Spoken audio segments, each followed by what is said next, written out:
Assalamualaikum warahmatullahi wabarakatuh. Para mitra kaum dangu, nada dukungan sareng doana pikeun kuring nu alhamdulillah dina kalerasan ieu tiasa deui ngahibur para mitra kalayan ngarilis dongeng Sunda munggaran nu dijudulan Munjung ka Pocong. Ieu dongeng direka ku sim kuring tepatna dina tanggal 3 Sasih Saum 2002 hiji, nanging nembe tiasa ditandangkeun ayeuna sabab nembe pisan kenging ACC produser kontrak sareng PT Gunung Mas salaku PT anu bergerak dina widang percetakan. Ieu dongeng mangrupi carios fiksi. Hapunten bilih aya cara bahasa anu jauh tina undak usuk bahasa anu leres. Oge cara pangmawa sareng bilihna aya kasamian dina nami tempat gelar sareng sajabina. Tangtos janten harpan nyaeta harpan ageng pikeun sim kuring upamina kaum dangu ngaraos bingah dina carana encing Adnan tiasa ngadongeng teh.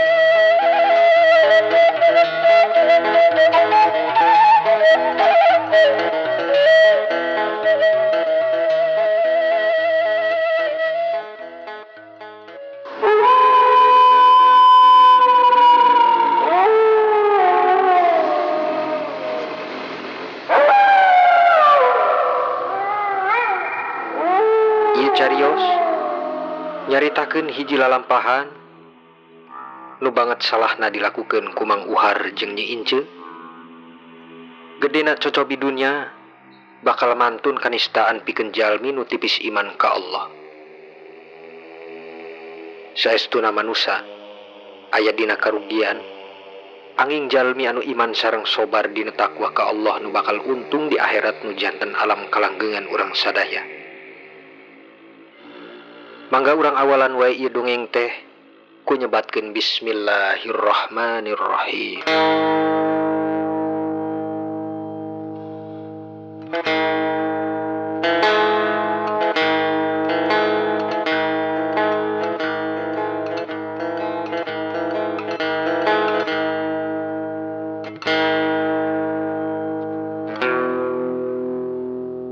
Para mitra kaum dangu, ngawalan pambuka carita dikocapkeun namang satu morek peuting Mang Uhar jeung istrina Nyi Ince tacan keneh tiasa kulem. Duduaan masih diuk di panjero. Parinepokan kurung sing nareungit anu ngaganggu. Lain teu aya sabab, pangpang nadugi harita can sare keneh. Istuning Mang Uhar nuju bingung sabab poe isuk bakal ditagih hutang ku Mang Sardan. Urut Mang Uhar nginjem duit keur meser domba. Nanging kalintang apes basa harita nasib Mang Uhar para mitra. Domba nu dibeuli teh lain ngabati, malah can dugi aya 2 sasihna domba teh bae alatan beunang panyakit. Kumaha ieu cuy isukan? Kocap Mang Uhar nu sayogi naros ka istrina. Sanaos geus surti Mang Uhar, ieu Nyi Ice moal mungkin bisa mere solusi. Kumaha naonna? Ieu kumaha isukan Mang Sardan, mun nagih. Tembal Mang Uhar, bari rada kerung alisna. Pohara bingung dina kaayaan nu teu boga pisan. Mantake Uhar, maneh teh mun dek ingon-ingon sing bener ngurusna. Di bejaan harita ku urang. Mending beulikeun wae kana Ali. Mun hargi emas naek urang ical deui. Moal bakal meureun kieu jadina. Domba eueuh karipuh angger wae pageuh. Kocapnya Ice lain kumalah mere solusi dina getun ngarasa puas ninggal Mang Uhar nu teu nurut peda harita. Ih, geus atuh. Tong dibalenan deui ka tukang. Sia mah angger wae kasaleukeuy teh nyalah-nyalahkeun. Ieu Ice, balina ge keur meuli domba mah. Ya domba teh bener. Ngan ngarang-ngarang ari musibah mah kumaha? Aya wae teu disangkana malah beunang ku panyakit. Pangarep mah lain domba nu beunang panyakit teh. Prasahan nu diarep ku maneh teh beunang panyakit. Maneh pok tembal Mang Uha. Asa meunang ku tembalna geus ngawales keheul ka Nyi Ice. Dasar salaki teu panjang uteuk. Ya uhar, mantak ge atuh tong cicing wae. Mun pagawean teh cobi ditu timuan Mang Karna atanapi Mang Jai. Ngilu atuh ka ditu tuh, ngilu-ngilu mayang ka laut. Santeuna dari pagawean mah moal janten pikaomongan batur. Ari dahar beuki neang beas henteu saban poe ukur urang nu kula-kulinya seuh ka batur. Pan urang ge hayang atuh kaos batur boga salaki ajen gawe. Bisa jalan-jalan saban minggon palai tuang nu arenak. Ulah hirup teh ripuh we jeung ripuh. Asa napal pisan sangsara teh. Nyi Ice unjuk ka keheul ningal cara Mang Uhar nu salami ieu ukur di imah. Sedengkeun dirina janten nu nyiar kasab. Keur saban poena kunampi kulinya seuh ka batur jeung tatanggi nu nuju ngabutuhkeun. Kudu omongkeun kitu, mun aya gawean pasti digawean. Da ieu mah memang eueuh. Eueuh teh bener-bener eueuh. Atuh ari urang nak kada kumaha. Na kudu maling sugan atanapi ngabegal. Ok deui tembal Mang Uhar nu alim eleh ku cara Nyi Ice nu asa ngarendahkeun ka manehna. Emang bener teu panjang utek maneh mah. Santeuna atuh Uhar ulah cicing wae di imah, lain kudu maling atanapi ngabegal. Mun nya kitu mah geus weh, mending pegatkeun wae urang. Capek urang teh saban poe tukar wae, rujit ku cara maneh. Tembal Nyi Ice bari madepkeun rarai nu kerung alisna. Mang Uhar bet ditinggal sosoranganan anjeunna lebet ka kamar bari ngagabrugkeun panto. Bro, tuh nya anger wae maneh mah. Lain mikir kumaha cara isukan, malah ngajak kerung di mangsa puting. Dasar urubeheun. Kocap Mang Uhar bari ngagurutu sorangan. Nu bari ngalintingan bako, pikiran Mang Uhar bingung pikeun kumaha nyang harepan Mang Sardan nu bakal nagih di poe isuk permina.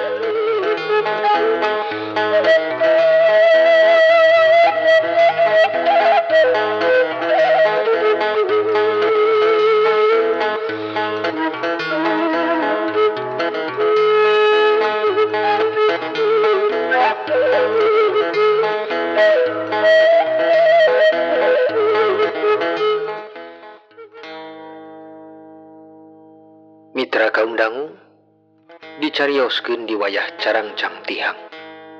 Dadaunan masih baseuh ku Ci Ibu. Recetna suara manuk di tatangkalan, gacor ngabibita manuk-manuk di kandangan. Katawis aya 3 kandangna ngajejer digantung di tihang buruan. Mang Sardan nu bari ngaroko ditepas ngogokeun panon melong ka eta kandang. Asa bagea ningali inguanana sehat jeung lincah oge gacor dina sadana. Lincah manuk teh, syaprakna dibere pakan.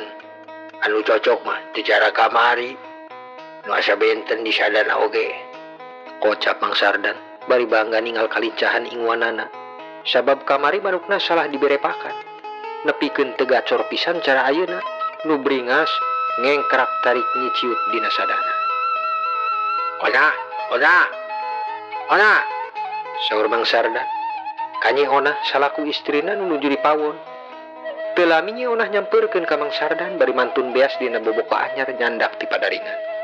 Aya naon Kang Sardan? Kirang kene sarapan teh, pan tadi tos tuang sang uduk jeung semur tahu. Kocap Nyi Onah, sangkada ka Mang Sardan nyauran teh pedah kirang wareg dina anjeunna sarapan. Ari maneh sangge ditaros ku salaki geus ngawalan tembal we kabiasaan maneh mah Onah.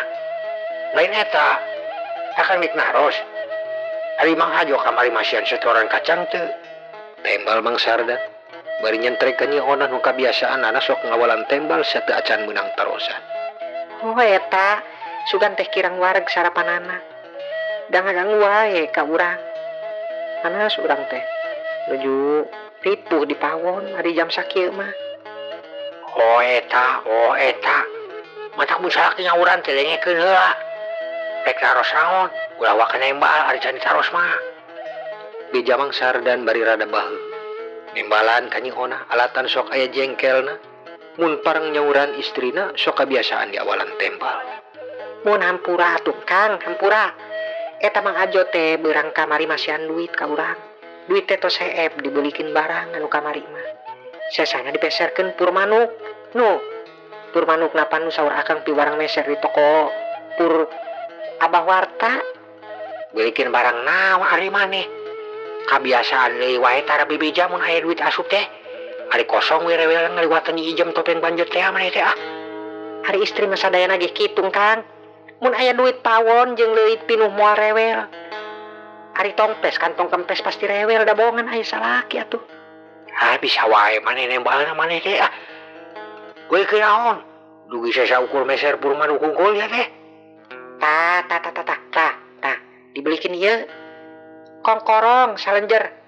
Da bohongan nyuhunkeun tos aya 2 sasina engkang teh teu pisan meulikeun. Nyi Ona bari ngaluarkeun kongkorong anyar dituduhkeun ka Mang Sardan kenging meser beurang kamari basa di restoran ku Mang Ajo. Aduh, dasar maneh teh. Teu kaopan sabar jadi istri teh. Aya duit rekat beli barang, ngatur duit teu bisa. Tapi tara jujur ka salaki. Banget maneh mah. Teras kumaha Kang, teras kumaha ieu bade dical deui. Banget salaki teh mun nepi ka kitu mah. Duit engkang teh loba. Malihan tuh, tagi si Uhar, carogena si Ince. Poe ieu geus wayahna mayar sakantenan bungana penta. Geus ngaret eta aya saminggona minta waktos teh. Oh, nyana. Akang poho mun teu diingetan maneh. Aya inget naon ge maneh keur pakaya urang teh. Ieu damukeun. Moal mungkin ku akang dek ngajual li barang anu tos dibeli ku maneh. Ari maneh senang mahok we pake. Asalkeun pugu akang mah dibelikeunana teh sapertos emas moal bakal ambek.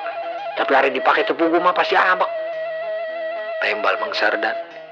Ngeleh maneh kunahan ka keheul pedah teu katampina duit ti Mang Ajo ku anjeunna. Sabab bilih Nyi Onah ambek, pamikirna moal meunang jatah sare ke tutingna para mitra.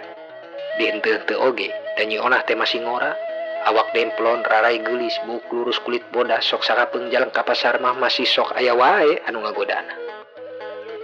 Nya nuhun pami akang teh ambek mah. Nyantos Kang ah. Urang bade nyangu bade kapaon heula nya. Nyi Onah mungkas obrolan. Nu bade lajeng nyangu jeung sabaragatna dipawon para mitra. Ya sok itu, kayak supaya akang mulang ti si Uhar langsung tuang lah. Sakantenan pang nyaurkeun si Keple, biwarang nyiapkeun anyong, angkat ka bumi Uhar kitunya ayeuna da. Walar Mang Sardan, bari nitip panitah ka Nyi Onah pikeun sakantenan nyauran ka si Keple salaku pawonganana nu satia nganterkeun Mang Sardan salaku juragan kacang di lembur jiung para mitra. Nya ari Mang Sardan para mitra, kalebet juragan ieu teh. Anu loba pakaianna teu saeutik oge kebon kacangna. Mang hektar-hektar di hampir saluasna tanah di lembur jiung, pang luasna anu Mang Sardan. Kitu deui loba pawonganana nu nguruskeun jeung molahkeun kana kebonna. Kalebet si Keple nu geus ti yuswa 15 taun ngiring janten pawongan ka Mang Sardan. Sajabina kitu Mang Sardan oge sok ngahutang-hutangkeun duit ka batur teh. Nu sok menta borah teh teu kapalang. Sakapeung masuk menta surat karang sareng sajabina para mitra.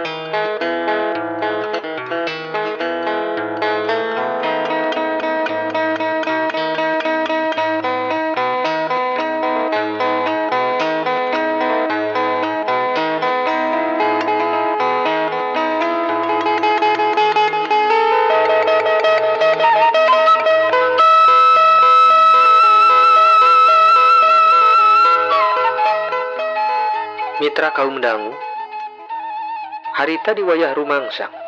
Si Keple geus siap diburuan bari andong tos salengkapna kapasang jantur jeung sajabina para mitra. Mang Sardan nu geus dandan oge siap angkat bari ka Mang Uhar pikeun nagih utang nu tos dijangjian bakal dibayar. Angkat ayeuna juragan. Tarosna Keple bari nyepengen serebet hejo nu rengse tina ngelapan garobak andong. Sabab harita dicarioskeun nu gaduh andong ukur para juragan hungkul ka pungkurna para mitra. Nyaturkeun kayaan zaman baheula nu can majeng kana ayana kandaraan-kandaraan kota anu lebet ka desa. Ayeuna Keple urang angkat liwat ka arah kali we. Sakantenan urang nempok kebon. Tembal Mang Sardan ngarahkeun jalan nu palai dilibatanana. Sakantenan palai nempok kapastian keur sabaraha dinten deui kangge kebon kacangna di beh kidul bade ngunduhan para mitra. Mangga juragan, tos siap si jaluna ge. Tembal si Keple tur Mang Sardan naik ka garobak tukang. Bari anggean sae jeung rapih oge teu kakantun diiket rapi. Si jalu dicepretna ku si Keple. nu ngawalan jalan eta Andung teh di arah ke jalan kidul.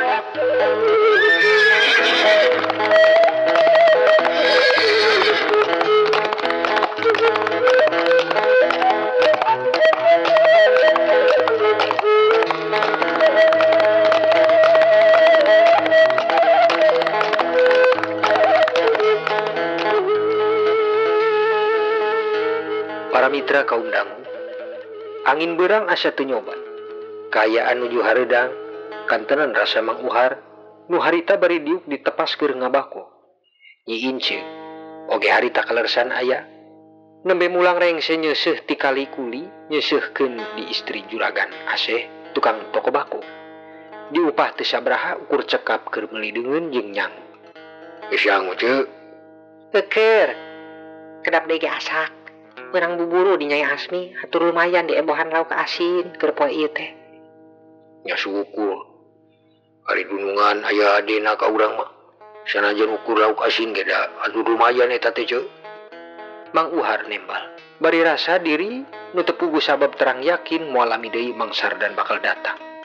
Can datang Mang Sardan teh Kang. Taros Nyi Ince ka Mang Uhar, nu memang tita tadi Mang Uhar ge sami ngantosan.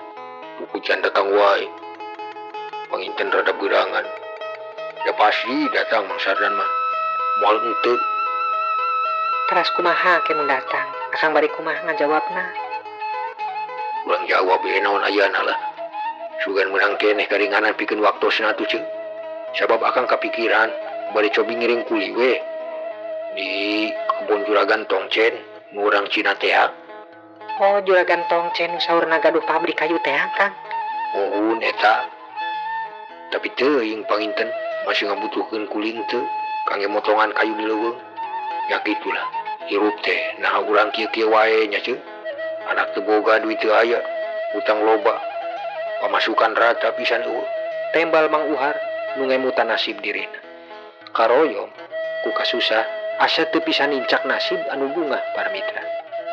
Teuing Kang Uhar, mun mikir kadinya mah urang ge asa sarua. Asaan jauh banget di batur. Ujang bisa boga pakaya. Hiji-hijina ya bumi warisan ti kolot urang. Sanajan saa enclo ge hatur lumayan. Teu emperan teuing ka tanah batur. Ya tutong make ngomong warisan segala ceu. Da terang maneh ge dikawitna urang nikah ka maneh teh urang mah dumuk dia mah teu boga. Asa kumaha ari ngomong sok ka banda waris teh. Ari Kang Uhar sih kasinggung ieu teh. Lain maksud urang mah nyinggung ka banda Kang, lain. Urang teh keur ngomongkeun aya untungna boga sakieu. Mun dek ngomong kitu niat nyinggung mah urang panginten geus neangan wae ka salaki nu sejen. Moal ayeuna moal ti kapungkur erek mah. Waler Nyi Ince nu janten ngarti pikeun Mang Uhar pamajikanana teu aya niat nyinggung ka banda waris. Ya sugan maneh teh ngomong kitu memang sengaja. Ayeuna urang keur mikir kumaha engke mun Mang Sardan teu narima nya ceu. Malang wae urang mah kawas batur. Yakin bising kena teh maksa nyokot kaboga urang. Maksud akang teh nyandak naon? Maksa naon? Nyandak ieu bumi? Ya bisi gitu. Sabab tukang tinggal Mang Ardan. Terang sorangan maneh teh. Telenges pisan mun geus katitaan ku Mang Sardan teh. Buktosna si Kasim hemut meureun dugi ka teu ayana balangsak sa anak incu gantung diri bareng-bareng alatan hutang teu bisa mayar ka Mang Ardan. Nya Kang, kumaha pamikitu nya Kang kena? Ya justru urang keur mikir ieu teh. Malah malik deui maneh manarus. Malilieur wae ah. Kocap Mang Uhar nu mikir bingung pinuh kamelang sabab nyatana poe harita Mang Uhar bujeng gaduh kangge mayarkeun hutang. Hanas saperak oge teu ngantongan pisan para mitra.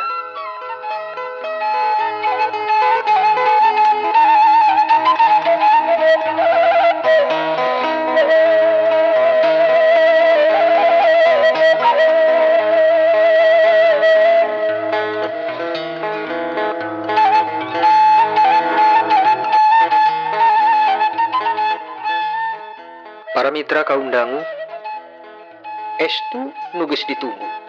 Dina lebah tembal cariosna Mang Uhar jeung Nyi Ince, teu lami Mang Sardan datang make andongna nu dikusiran ku si Kepre. Jurut-turut Mang Sardan ti andong bari ngebulkeun udud tina cangklongna. Teras nepungan ka Mang Uhar jeung Nyi Ince ditepas. kumaha war geus aya keur mayar sia teh. Taros langsung Mang Sardan bari nangtung teu pisan diuk para mitra. Mangga cari geula juragan. Teu butuh basa-basi. Ya Uhar. Aya teu keur mayar. Ayeuna sabab geus dibere tempo ku urang pan sia teh saminggon. Kocap Mang Sardan ku telenges nagih ka Mang Uhar. Ya Mang Uhar bari ciut kawane nembal ku saayana. Punten juragan. Jajan aya ieu teh juragan. Panginten nyuhunkeun waktos we saminggon deui punten ieu mah. Ieu pami dikersakeun ya sim kuring nembe aya damelan soalna tiasa saminggon kangge mayarkeun insyaallah lah. Walar Mang Uhar nu harita geus dipolototan ku Mang Sardan. Ayeuna kieu wae Har. Dibere tempo saminggon deui ku dewek. Tapi mun saminggon deui maneh teu bisa mayar. Jaminanana ieu imah dicokot kurang. Sakantenan bunga kangge saminggon ditambi 2 kali lipat janten sadana hutang maneh ayeuna ka etang 15 juta. Ngarti maneh? Pungkas Mang Sardan. Nu telenges matesan waktos jeung jaminan. Mang Uhar teu pisan bisa nembal sabab naon panyangkana tadi ngobrol jeung Nyi Ince laras pisan nyatana para mitra. Sumun, mohon juragan, mohon. Yang karingananana pikeun mayarkeun lah punten juragan. Tembal Mang Uhar, lajeng ditinggal wae ku Mang Sardan ku tanpa permios. Mang Sardan naik deui ka andong. Si Keple angkat ku ngagebahkeun si Jalu. Mang Sardan angkat ka arah wetan balik ka kabur.